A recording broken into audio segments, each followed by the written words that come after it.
Hey, how about another review for Star Trek, the official Starships collection from Eaglemoss, number 69, the Breen Warship. It almost looks like it's upside down, doesn't it? Okay.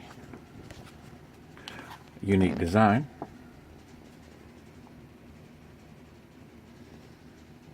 Contents: Breen Warship, designing the ship, creating the Breen, and on screen.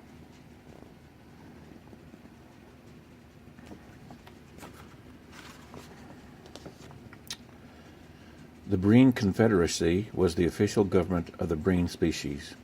Prior to 2375, they were reclusive and politically non-aligned. But then they allowed themselves to be annexed by the Dominion in return for control of several planets of the Cardassian Union.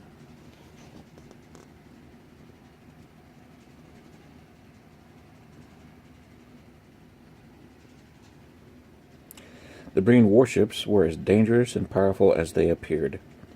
Each of the blade-like structures that sat on top of the T-shaped backbone featured intimidating weaponry on the front of them. These warships were also exceptionally maneuverable, but their shielding was not up to the standard of Starfleet ships.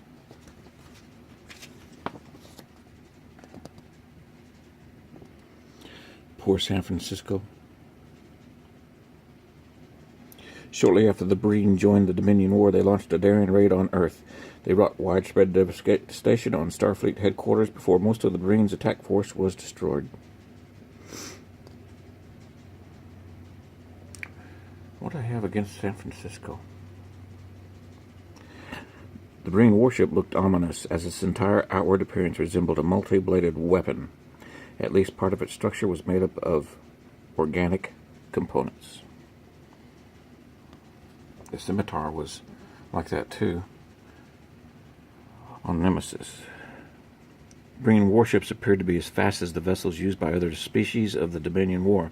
They were certainly agile, as the Allied ships found it difficult to target and destroy them.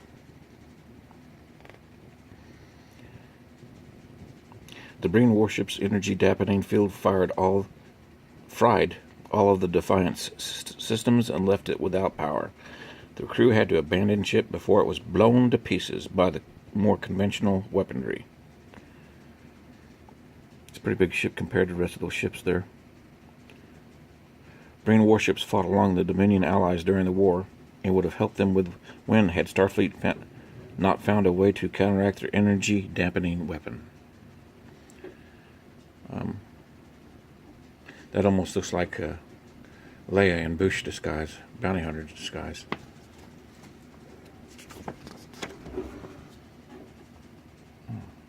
It's a complicated ship, isn't it? Starfleet ships such as the USS Defiant were at the mercy of Breen warships thanks to their high energy dampening weapon. It appeared that this weapon would win the war for the Dominion. Designing the Breen warship. John Eves again. Designer John Eves was encouraged to abandon more conventional designs to come up with something far more unusual for the Breen. That's interesting. That reminds me of one of those race ships off of Stargate Atlantis. I wonder if John Eves ever made a comic book or drew for a comic book. I know when I sketch vessels and inanimate objects are easier than humans. Mr. Doug Drexler. Doug Drexler did a lot of work on the computer model, subtly altering Eve's design as he went. Drexler had paid particular attention to the surface detailing and added some important elements such as the gun on the front. Once he had finished his work, the model was handed over to Digital Muse, who created the relevant visual effects sequences. Two greats, John Eves and Doug Drexler. Yeah, it sure does look like Leia's Bush outfit. Maybe a Cylon Centurion added in there. Key appearances: Star Trek Deep Space Nine, Penumbra, and Star Trek Deep Space Nine, The Changing Face of Evil. They have some trivia there, but I don't... some of it's too trivial for me. And the next starship is the Voth City ship. Let's take a look at that ship, the Breen Warship.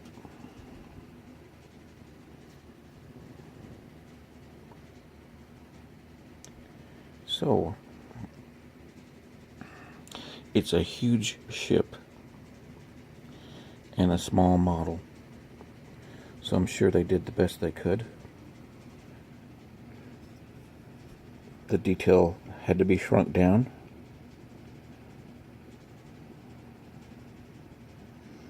All those greeblies.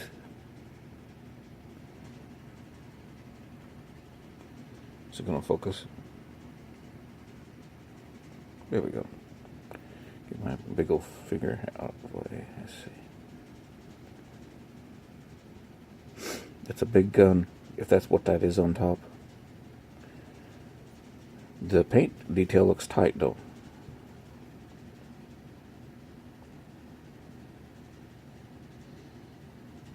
This is the bottom, even though that almost looks like a bridge there. I like this design with the curvature going through there, and then the two side blades. And of course the inside is asymmetrical. There's nothing wrong with being asymmetric once in a while.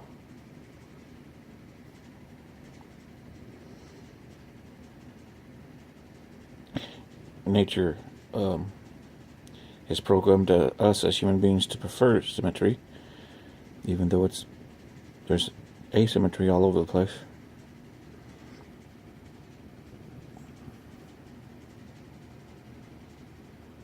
So we can get in. There we go. That must be the bridge up there, maybe. I don't know. I didn't see it in the magazine.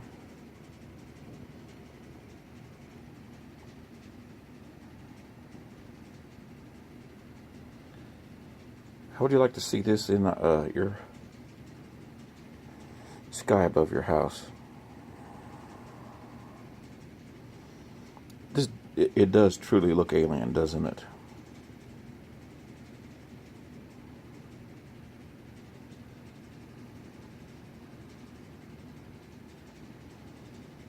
I don't know why I have flybys. I just enjoy flybys. It doesn't set in its base that well. I'm going to have to put two very small spots of hot glue on there. I use hot glue so it doesn't mar anything. Hot glue comes off easy, but it's just sticky enough. So here we have it, the Breen Warship. Thanks for watching, and we'll see you next video.